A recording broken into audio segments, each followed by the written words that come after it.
que é bom pra mim, é onde eu quiser estar. A estrela ainda brilha, ela é quem vai me guiar. Ser guerreira é minha sina, batalhando pra vencer. Tenho voz pra ser ouvida, tenho sonhos pra viver. Não vão mais conseguir me anular, me calar. Ninguém vai me impedir de cantar e lutar. Seja em casa, no campo, na rua ou na praça, chega de mordaça, agora eu vou falar.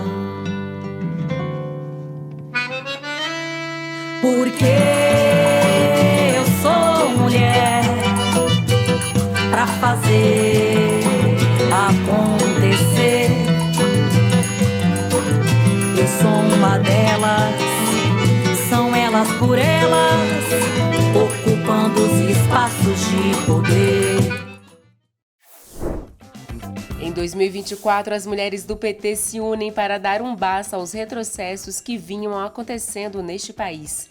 Neste 8 de março, levantamos nossa voz e dizemos: sem golpe, sem anistia e sem misoginia. Elas por elas, mulheres do PT!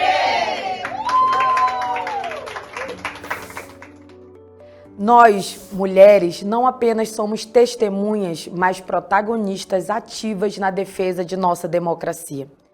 Esse mês da mulher, nos unimos sob o tema Mulheres em Defesa da Democracia, sem golpe, sem anistia e sem misoginia, que é um chamado para todas nós reafirmarmos o nosso compromisso com a democracia no combate à misoginia que ainda permeia nossa sociedade, além de assegurar que tentativas de golpe nunca encontrem terreno fértil em nosso país.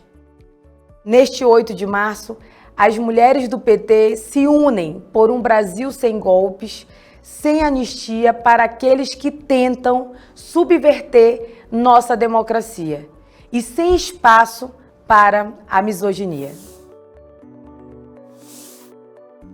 A discriminação e a subordinação histórica que foram causadas contra nós mulheres nos colocaram em desigualdade com os homens. Dessa forma, na busca pela igualdade de condições e oportunidades, precisamos cada vez mais que ações que promovam a equidade de gênero sejam implementadas. Olá, pessoal. Eu sou Macaé Evaristo.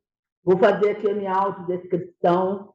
Eu sou uma mulher negra, eu tenho 58 anos.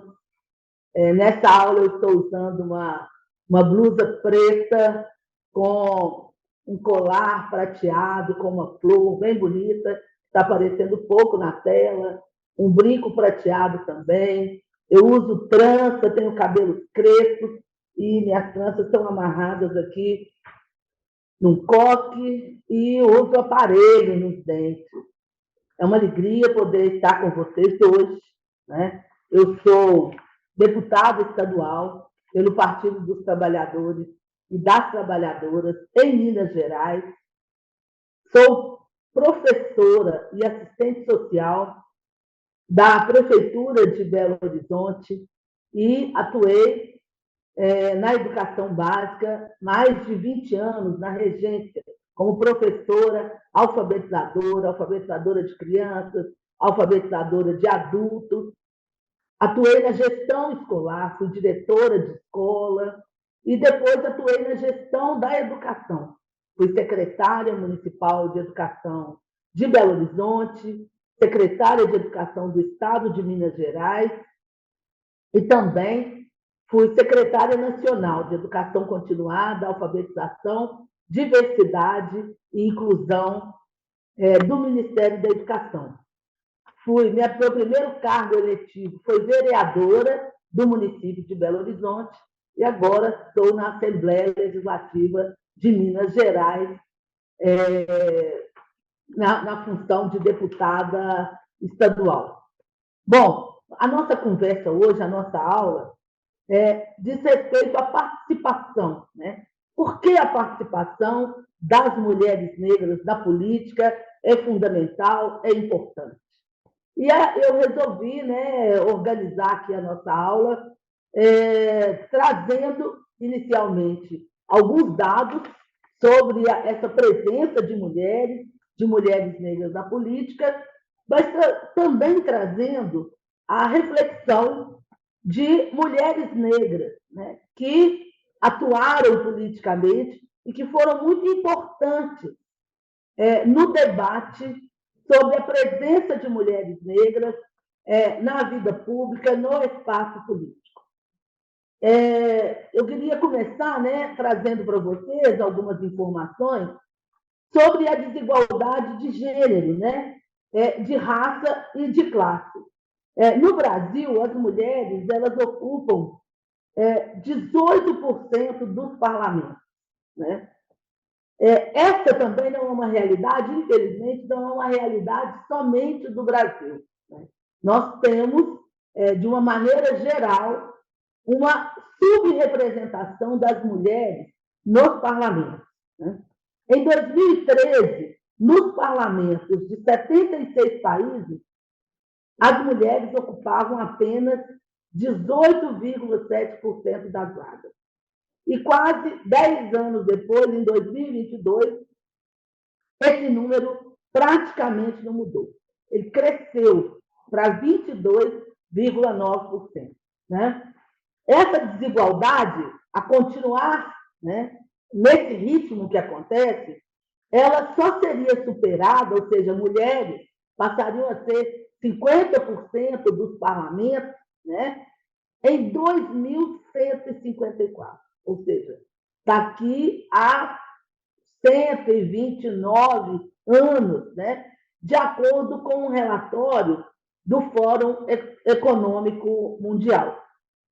Bem, essa desigualdade de raça, né, chama atenção se a gente olhar, por exemplo, no Brasil, qual que é o percentual de mulheres negras na população.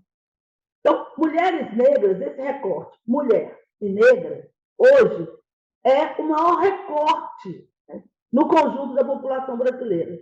Nós somos 27% da população, mas, quando a gente pensa a nossa presença nos parlamentos e nos espaços de poder, esse número cai muito, né? Porque quando a gente está falando de 18%, nós estamos falando da presença das mulheres no seu conjunto, e não especificamente das mulheres negras. Bem, eu não vou começar esse debate, né, de por que a presença da mulher negra é importante no parlamento, sem a gente olhar um pouco também, né, para trás e pensar no próprio processo de estruturação da sociedade, né, da sociedade brasileira, mas, de maneira geral, no processo de estruturação das sociedades capitalistas. O que é bem importante a gente compreender que o racismo, né, ele é fundamental para a estrutura capitalista. Você construir grupos, né, que são grupos que você vai produzir a desumanização desses grupos, né, uma visão que esses grupos eles têm menos valor, menos valia, isso é fundamental para a estruturação do capitalismo, né? E a primeira mulher que eu queria trazer para vocês, que vai fazer o debate, inclusive, debatendo com outras mulheres, né? Debatendo com mulheres feministas, mulheres que estavam lutando pela emancipação de mulheres. É uma americana muito importante, que é Sojourner Truth, que foi escravizada, nasceu em Nova York, sob o nome de Isabella Van Wagner, em 1797.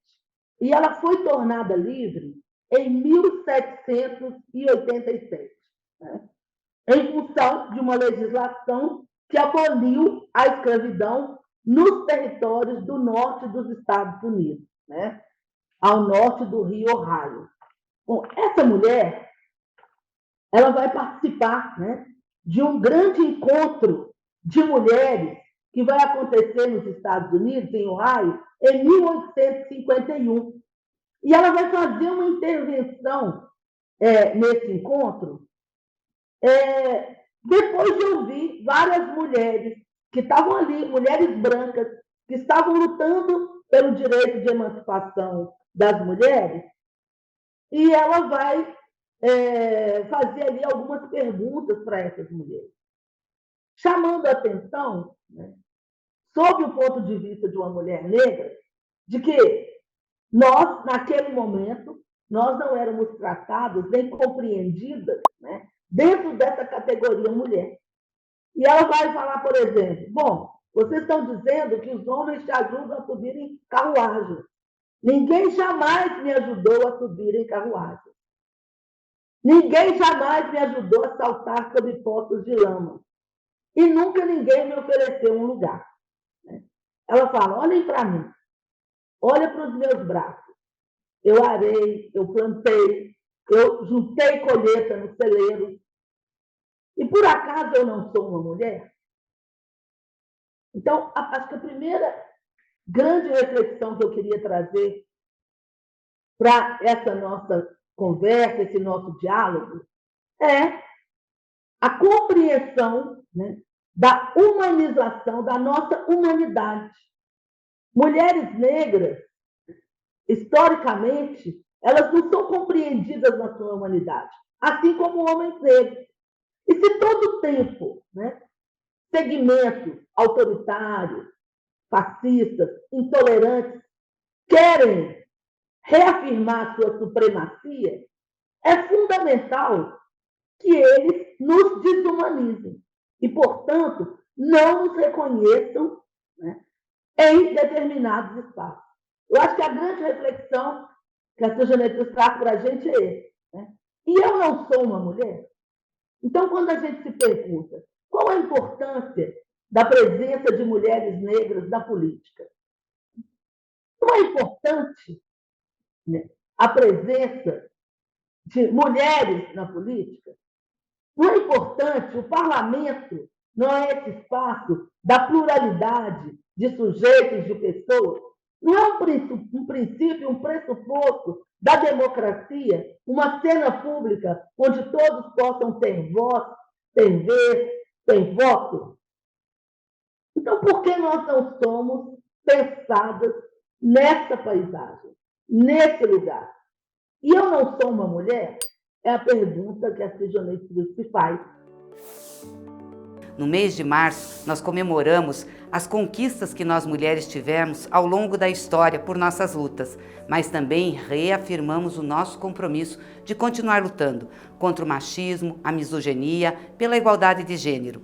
E neste mês de março, muito importante reafirmarmos o nosso compromisso com a democracia.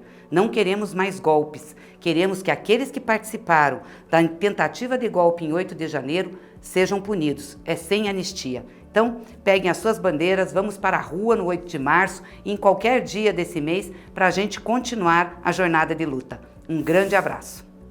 Olá, eu sou Juliana Cardoso, sou deputada federal do PT do Estado de São Paulo, sou indígena e hoje eu estou aqui para poder falar um pouquinho nessa relação da formação política das mulheres que está sendo produzido especialmente na Semana das Mulheres. Então, por conta dessa nossa atuação, eu quero me apresentar para vocês e falar um pouquinho sobre a nossa pauta. Bem, eu, apesar de hoje ser deputada federal, eu nasci e fui criada aqui na região de Sapopemba, no estado de São Paulo, na capital de São Paulo, na região da Zona Leste, né? Eu sou filha de mãe negra e de pai indígena e, infelizmente, eu sempre digo muito isso, eu fui a única vereadora do PT eleita por 4 mandatos na Câmara Municipal de São Paulo.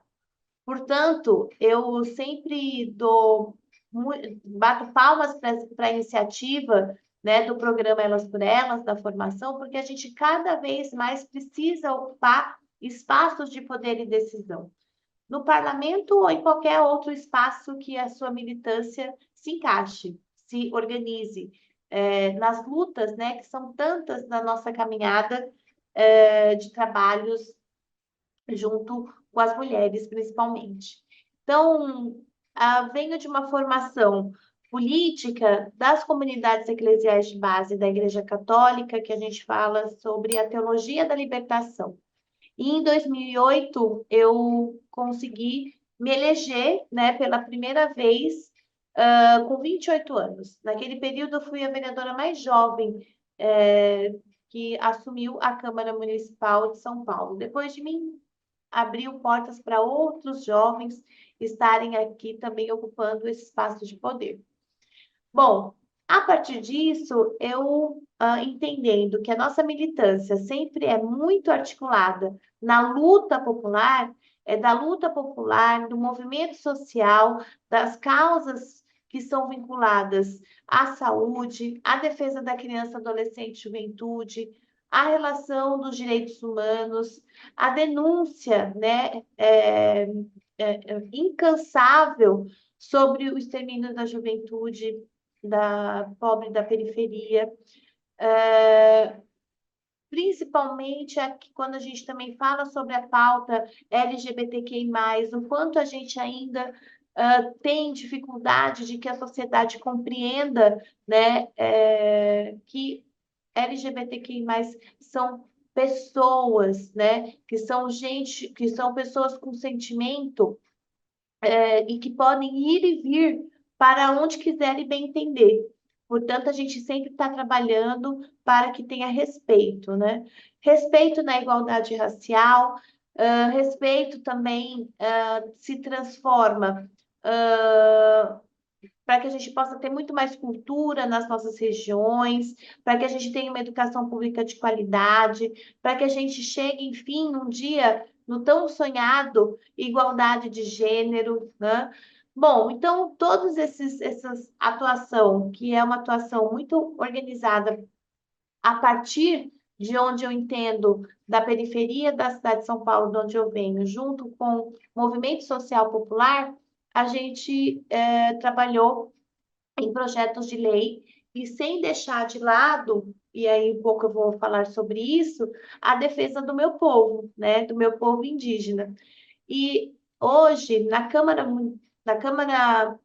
Federal, eu me elegi com 125 mil votos e, volto a dizer, infelizmente, a única mulher da bancada do PT do estado de São Paulo, porque nós somos em 513 deputados, sendo que nós estamos hoje em 93 mulheres, né, de vários partidos, mas no estado de São Paulo, a gente ainda tem uma longa caminhada para poder ter mais mulheres, tanto como deputadas federais no estado, deputadas estaduais, a gente tem uma bancada muito bacana, né? E também avançar para ter muita participação das mulheres na política nas câmaras municipais. Hoje, na Câmara Federal, eu faço parte de algumas comissões, né? Faço parte da Comissão de Saúde, da Comissão de Mulheres, da Comissão de Povos Originários e Amazônia e da Comissão de Comunicação. Então, vocês podem estar acompanhando, né? Não só a mim enquanto mandato, mas diversos outros mandatos de mulheres de esquerda e feministas.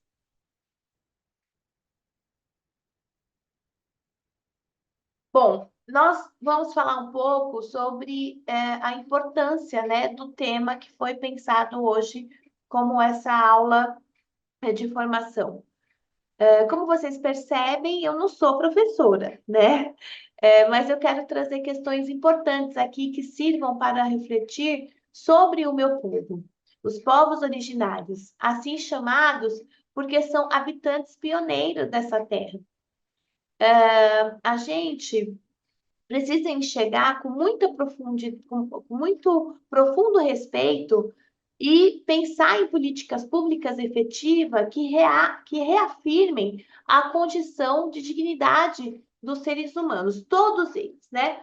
Mas aquele povo que não consegue compreender que nós indígenas temos aqui um local que precisa ser civilizatório, para que a gente possa prosseguir, né? Porque nós somos guardiões da floresta.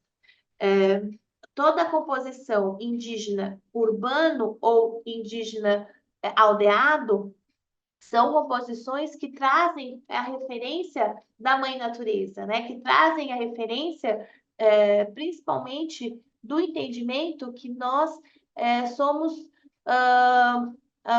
um povo que precisa proteger a terra. E não é só proteger a terra necessariamente no Brasil, mas a gente tem trabalhado muito para poder refletir sobre essa crise ambiental, né, que a gente anda vivendo nos últimos tempos. Então, isso pressupõe que o respeito aos direitos de toda pessoa, principalmente do meu povo, ele tem que sempre, sempre ser lembrado, infelizmente, durante toda exposição de qualquer lugar. Óbvio que a gente tem uma parte da sociedade que enxerga o nosso povo como um povo guardião e que tem esse respeito, mas os espaços que infelizmente, tem no parlamento, às vezes no judiciário, às vezes no executivo, dependendo de qual é o seu governador ou o seu prefeito, acha que nós estamos aqui querendo usufruir da terra. E quando a gente fala sobre usufruir, eles não conseguem enxergar os dados, por exemplo, do IBGE. Você vê que em 2022, teve, com apoio da FUNAI, apontaram que a população indígena do país chegou a quase 1.693.000 pessoas. Isso vai representar 0,86% de total dos habitantes. O Brasil tem mais de 266 povos indígenas, né, que falam mais de 160 línguas e vivem em 731 terras com diferentes estados de reconhecimento. Isso porque nós estamos falando aqui sobre os indígenas isolados, né? Que você não tem contato nenhum, não sabe por onde anda, mas eles existem. Quando você olha para o IBGE, pouco mais da metade, quer dizer, 51,2% da população indígena está concentrada na Amazônia Legal.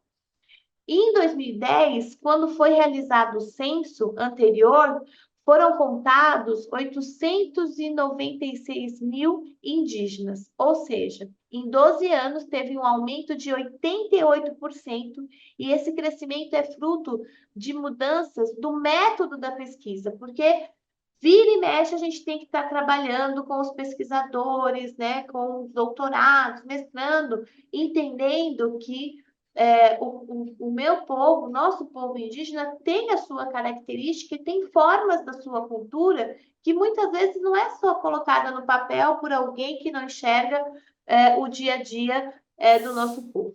Tudo bem, nós estamos aqui para fazer mais uma aula do Elas por Elas, do PT Nacional, para conversar com as mulheres, né? Todas as nossas mulheres do partido a nível nacional. Eu ganhei a prefeitura de Betim em 1992. Primeira mulher eleita. E é interessante contar algumas peculiaridades com vocês. Eu era jovem, tinha 34 anos nessa época, quer dizer, já tinha saído um pouquinho da área da juventude, só que as pessoas ficavam querendo saber assim, não é que falavam comigo direto, mas falavam com outras pessoas. Depois que nós formamos um governo, nosso grupo era um grupo também dessa idade, mais ou menos. Acho que só tinha uma pessoa que tinha experiência de gestão. Eu saí da sala de aula, não tinha sido nem diretora de escola. Aí sabe o que aconteceu? As pessoas falavam assim, quem é o secretário homem que comanda a prefeitura no lugar dela? Isso era o que a gente ouvia. Olha a discriminação, olha as dificuldades. E nós, todas nós, não só eu, mas várias mulheres que foram candidatas pelo PT em vários momentos, sofreram muitas discriminações e até hoje sofrem, né? Então eu lembro das pessoas acharem assim um espanto. Eu, uma mulher, governar, a cidade já tinha 100 mil habitantes na época.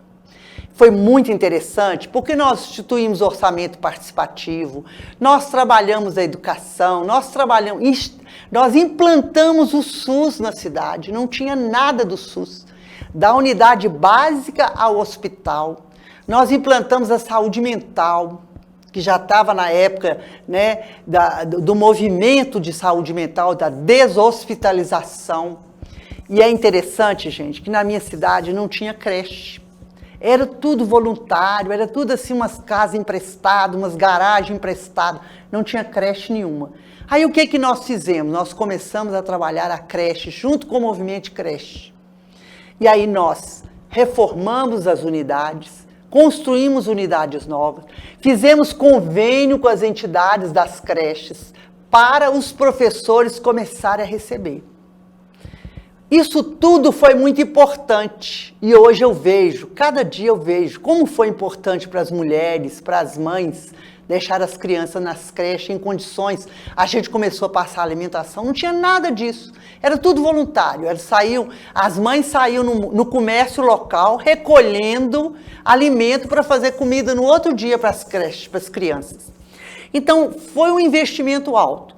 Tem uma outra coisa que me marcou muito também, como mulher. A minha cidade não tinha água para todo mundo. Era no centro da cidade. Coleta de esgoto, muito menos. Eu lembro que eu saía da prefeitura, chegava em casa, tipo 6 horas, 8 horas, 7 horas, dependendo. Eu abria a torneira da minha casa. Para qualquer coisa, eu lembrava que tinha milhares de mulheres, mães, que não tinham água potável em casa, para dar banho no filho, para tomar, que era servido de caminhão-pipa da prefeitura. Então, eu instituí um grupo de trabalho, na época, a Copasa, que até hoje, a Companhia de Água e Esgoto, ela é estadual e ela que atendia Betim. Eu instituí um grupo de trabalho e fiz um planejamento junto com a Copasa. Em 4 anos, o que é que eles iam fazer? Eu não queria um caminhão-pipa de água a mais no final do mandato. E nós conseguimos fazer isso. Hoje cresceu de novo a cidade, aí tem mais problemas, mas assim, nós conseguimos avançar. Ter água em todas as casas sem ser com caminhão-pipa, naquele momento. E nós conseguimos ampliar de 15%, em torno de 15% a 20% a coleta de esgoto para quase 80%. Tudo isso por quê? Eu lembro que toda vez que eu reunia com o presidente da Copasa, eu falava, eu não admito mulheres sem água em casa. Por que eu falava as mulheres? Porque quem fica em casa são as mulheres. Quem cuida das crianças são as mulheres. E assim foi o primeiro mandato, com o OP, fizemos várias obras do OP, fazíamos reunião, foi muito importante. Depois eu fui ser deputada federal. Eu vim aqui em 99, eu me elegi deputada federal em 98, assumi em 99. Ainda não era o presidente Lula presidente. Fiquei aqui e também participei ativamente aqui na área da questão da moradia, da questão de saneamento, participei do projeto, eu construí, junto com a minha assessoria, um projeto de lei sobre saneamento básico, que era a minha experiência que eu tinha tido lá. Esse projeto de lei, ele está até hoje aqui. Ele hoje é 11.445 de 2007. De lá para cá já sofreu várias mudanças. Por que eu estou falando tudo isso? Porque isso é falar da mulher e a política, que é o tema nosso. Eu sou mulher e sempre participei e estou aqui para dizer que até hoje eu ainda encontro, participei da política, né? Até hoje eu encontro pessoas que falam assim, eu não sou política. Isso me dá uma tristeza, sabe por quê? A política é tudo na nossa vida. Essa aula aqui é política. Discutir saneamento básico é política. Discutir salário mínimo é política. Discutir custo das coisas do supermercado é política. Então, quando eu vou numa reunião que alguém fala, eu não sou política, eu falo, opa, você é política. Você pode não ser política partidária, porque você não escolheu um partido. Você pode não ser a política que quer candidatar, mas você é política. O ato de nascer e de ter o direito de viver já é política. Então, só para deixar bem claro aqui, o que é política? É a arte ou ciência da organização, direção e administração das nações ou estados. A política, a conceituação moderna, política é a ciência moral, é uma ciência moral, normativa do governo da sociedade civil. A política é ter o direito, né, que a gente tem nas relações com o Estado, de regularidade, concordância dos fatos, é o ter o direito da alimentação, é ter o direito do emprego, né? A política nos inspira às lutas em torno do poder do Estado.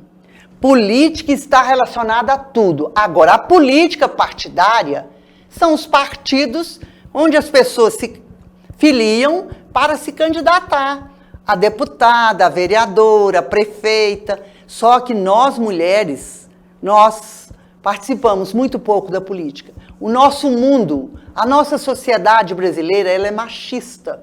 Ela foi construída para os homens. Os homens é que sabem, os homens é que dão conta. Isso não é coisa de mulher. Você já deve ter visto falar isso. Eu falei com vocês, a minha experiência, quando a pessoa falava, votar em uma mulher é difícil, mas mais votar em duas. E aí, meu pai estava fazendo campanha para mim num outro momento também, e ele ouviu assim, o que essa sua filha está fazendo na política? Ela devia estar lá no fogão e na máquina de lavar. Olha, vocês podem rir, achar engraçado, vocês que são mulheres mais jovens, mas essa é a geração minha, o que é que nós enfrentamos para entrar na política? E eu sempre acreditei que a política é fundamental na nossa vida. A política é a capacidade da transformação. A política é a ciência que nos possibilita viver a democracia. A política é a gente exercitar as políticas públicas. Enquanto prefeita, eu fui prefeita dessa vez, depois eu fui de novo de 2009 a 2012, criei a escola de tempo integral, aí já era a Dilma presidente. A Dilma construiu junto com a gente lá em Betim 2.000 moradias de Minha Casa Minha Vida, o maior número de moradias do estado de Minas Gerais. Isso tudo por quê? Porque eu era política, porque eu tive a oportunidade de ser prefeita e porque eu tinha um projeto, que é o projeto do presidente Lula, que é o nosso projeto. Agora, eu quero falar rapidinho dentro do PT. Assim como eu fui também, desde o início fundadora do PT, eu participei do PT estadual, no diretório, eu fui presidente do PT estadual como primeira mulher de Minas, foi de 99 a 2006. Depois eu vim para o diretório nacional, fiz parte do diretório, fiz parte da executiva, fui deputada até 2008, e é interessante que dentro do PT também não significa que a gente já tinha espaço garantido, não. Ah, todo mundo é petista, todo mundo, homens, mulheres, todo mundo bate palma para a mulher atuar. Não, não era assim. Dentro do PT eu participei também, principalmente na luta para que a gente tivesse 50% paridade de gênero. Participei do congresso onde nós estávamos lá e as mulheres se organizaram para ir defender a paridade de gênero e tinha gente contra. Tinha colegas, companheiros homens contra, mas nós conseguimos e passamos. E até hoje é uma caminhada, né? Ter a Gleice Hoffmann de presidente é fundamental. Outra coisa que foi muito importante, nós tivemos o primeiro operário presidente do Brasil, Lula, que já era o terceiro mandato, mas o Lula passou a faixa para a primeira mulher presidenta do Brasil. E olha o que fizeram com ela. Caçaram ela. Então, se talvez fosse um homem, não chegaria o tanto que chegou. Então, nós temos muito a conquistar. E eu fico feliz quando eu vejo jovens, mulheres participando, sendo eleita vereadora, sendo eleitos prefeita, querendo realmente atuar. Por quê? Porque a mulher, quando está na política, ela faz a diferença. Lógico que ela tem que ser, nós temos que ser mulheres comprometidas. Não é qualquer mulher. Não é mulher que defende o ódio, que defende a raiva. É a mulher que defende a solidariedade, a justiça, a igualdade de gênero, de raça, a igualdade de empregos, né? Olha, nós tivemos agora um absurdo agora. Quando o presidente Lula mandou o projeto de lei, que é salário igual para homem e mulher, que se a função for igual, nós tivemos várias deputadas federais que votaram contra. Não é do PT, votaram contra. Que a mulher tivesse salário igual aos homens. Então a nossa luta não acabou. A violência é grande, a violência doméstica é grande, a discriminação. Nós temos várias vereadoras nossas, eleitas atualmente, que são discriminadas pelos seus pares, que são debochadas, né, criticadas. Então a nossa luta não acabou. Mas nós já avançamos muito. Por quê? Porque a presidente Dilma tem uma frase que ela sempre falou muito na época que ela estava... Nós, mulheres, podemos estar aonde a gente quiser. Nós podemos ser presidente da República, nós podemos ser vereadora, nós podemos ser deputada, nós podemos ser diretora dos Correios, nós podemos ser dirigente partidário, nós podemos atuar, porque nós somos competentes e somos capazes. Por quê? A mulher é sensível. Olha na Covid, na pandemia, outro exemplo, todos os países que tinham mulher ou como presidenta ou como primeira-ministra enfrentaram a Covid de maneira diferente, com mais firmeza e deu resultado mais rápido. Então, o que a gente tem que torcer enquanto Partido dos Trabalhadores? Primeiro, eu tenho um orgulho de ser do PT, tenho um orgulho de ter feito toda essa trajetória. Hoje eu continuo militante do PT. Vejo esse programa Elas por Elas, um programa fundamental. Lá atrás, na minha época, não tinha esse programa. É um programa importante para estimular as mulheres a participar. Né? A gente sabe que a política não é só no ano eleitoral, como é esse ano. A política, ela é toda a nossa luta. Então, eu quero deixar bem claro isso aqui. Nós temos que fazer política 24 horas. Né? Lógico, tem que dormir, tem que descansar, mas 24 horas não... Quando a gente está divertindo, e a gente lembra que tem alguém que não tem direito de divertir, porque não tem condições salariais para isso, está faltando política. Então, nós precisamos continuar a nossa luta no sindicato, a nossa luta nas centrais sindicais, a nossa luta nas associações de bairros, a nossa luta nas igrejas, cada um na sua religião que acredita, a nossa luta nos bairros, nos territórios, nos comitês, porque algumas vão ocupar espaços, algumas vão ocupar lugares de destaque, de comando, mas a luta não é só nesses lugares. Para encerrar, eu quero agradecer essa oportunidade. Eu trouxe 3 livros de sugestões aqui. Esse livro é O País das Mulheres. Eu acabei de ganhar esse livro de presente, comecei a ler. É de uma mulher, ela é da Nicarágua e ela está contando a trajetória dela lá. Como que foi e o que foi. Eu comecei a ler, mas está muito bom. Vale a pena. É da Gioconda Belli. Tem esse livro que é aqui, ó. 4 décadas com Lula, o poder do andar junto. Clara Antes. Eu tive o privilégio e tenho o privilégio de conhecer a Clara Antes. Ela não é brasileira, mas ela naturalizou brasileira. Tem 40 anos que ela acompanha o presidente Lula, desde a fundação do PT. Aqui ela conta essa história que eu contei para vocês, lógico que no amplo nacional. É muito importante o papel da Clara Antes na caminhada toda.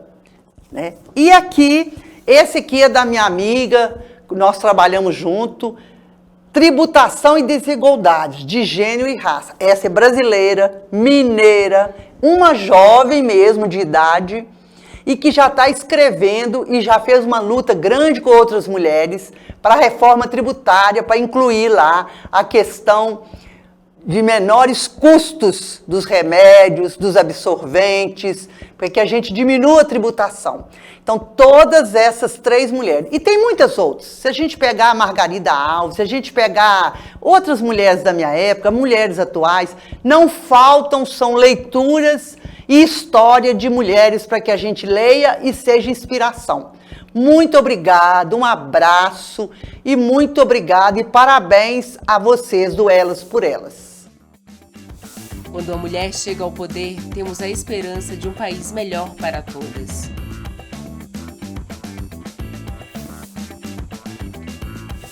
Fique ligada e não perca os próximos temas do TV Elas por Elas Formação, que é de segunda a sexta-feira, sempre às 4 horas da tarde, aqui na TV PT. Reveja esta e outras aulas na playlist TV Elas por Elas Formação, no canal da TV PT no YouTube ou em formato de podcast no Spotify.